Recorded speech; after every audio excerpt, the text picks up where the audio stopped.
Welcome to the Law Office of Brian Fagan podcast, where we empower Texas families through knowledge and compassion. Going through divorce is never easy, but when you and your spouse just can't agree on the big things, you find yourself on a completely different path. Today we're going to map out the road ahead in a Texas contested divorce, from the very first step to the final resolution. So, this is really the core question, isn't it? What happens when you can't see eye to eye on your property, your kids, or your finances? Well, the path forward really changes. It's no longer a private matter between the two of you. Instead, it becomes a formal court process with rules and deadlines, and that is exactly the road we're going to explore today. All right, here's our game plan. First, we'll look at the two basic ways a divorce can go. Then, we'll walk through the initial legal steps, see how the court sets some temporary ground rules to keep things stable, and then we'll dive into the super important fact-finding phase. Finally, we'll talk about the big push for agreement, usually through mediation, and what happens when, in the end, a judge has to make the call. First things first, you've got to understand that every divorce in Texas starts at a fork in the road, and the path you end up on really boils down to one single thing. Can you and your spouse reach a full agreement on your own? Just look at the difference here. An uncontested divorce is where you agree on, well, everything. All the puzzle pieces, property, kids, money, they all fit together. But a Texas contested divorce, that happens the moment even one piece of that puzzle doesn't fit. It could be a major disagreement over who gets the house, or something you might think is small, like a single bank account. That one single sticking point is all it takes to shift your entire case onto the contested track. So let's put an official definition on it. A Texas contested divorce is more than just an argument. It's a formal legal process. This means you're now in the world of litigation. And what's really important to grasp here is that the final outcome is no longer just in your hands. Evidence is going to be presented, people might have to testify, and at the end of the day, a judge is going to make the final, binding decisions that you two couldn't make on your own. So what happens the second your divorce becomes contested? Well, it kicks off a whole series of formal legal steps. And this isn't just about paperwork. This is the official start of the court case, and it sets some really critical deadlines in motion. Before you can even think about filing, you have to meet the state's residency requirements. There's just no getting around this. One of you has to have lived in Texas for the last 6 months, and specifically in the county where you're filing for at least the last 90 days. Okay, once residency is confirmed, the clock starts ticking. The first spouse to file is known as the petitioner. They file what's called an original petition for divorce. Next, the other spouse, who's called the respondent, has to be formally served with those papers. This isn't a text message, it's official legal notice. From that point, the respondent has a very specific deadline to file their legal response, which is called an answer. You know, a contested divorce can take months, sometimes even longer. So you're probably wondering, how do you manage life in the meantime? Who pays the bills? Where do the kids stay? Well, that's where the court steps in to set some temporary ground rules. Think of temporary orders as the court hitting a big pause button to create some stability.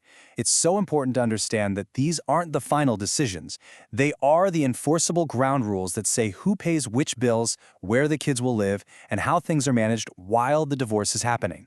They're designed to prevent chaos. And these rules cover some incredibly important stuff.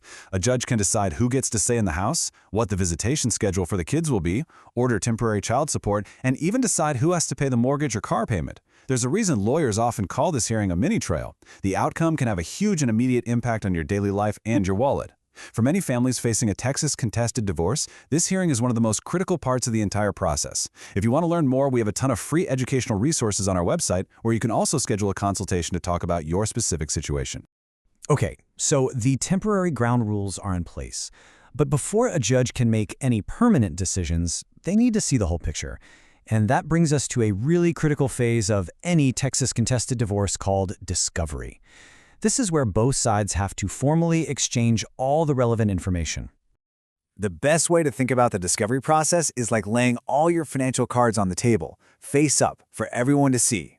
It's a mandatory legal process designed to make sure that both sides, and especially the judge, have a complete and transparent view of everything. In discovery, there's no hiding assets and no holding back information. It's all about honesty. And we're talking about very specific documents here. Each one tells part of the story. For instance, a sworn inventory is basically a giant list of everything you own and everything you owe. Bank statements, tax returns, pay stubs, these all come together to paint a clear financial picture, which is the foundation for any fair negotiation or final court ruling. Now, here's something that might surprise you.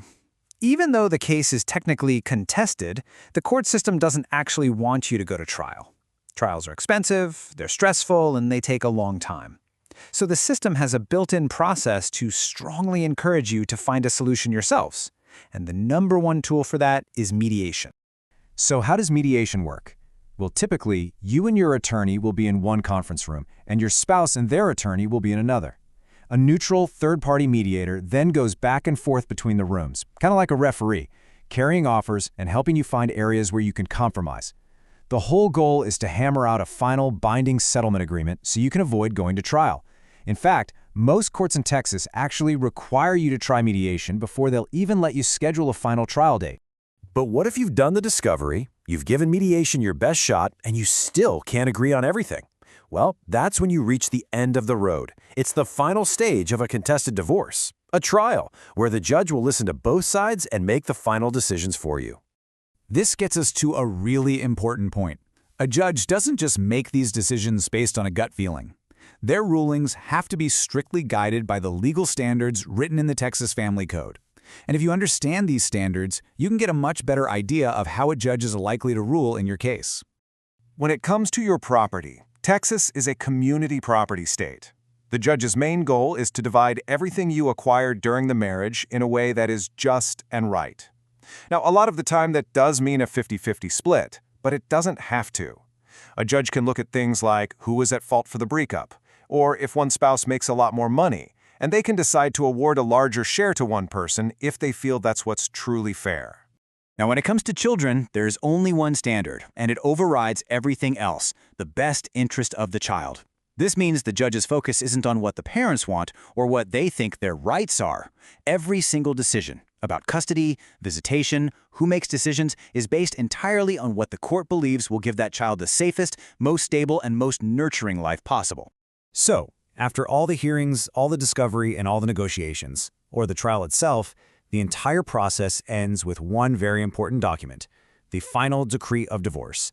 This is the official court order signed by the judge that legally ends your marriage and spells out every single final, enforceable rule about your property, your money, and your children.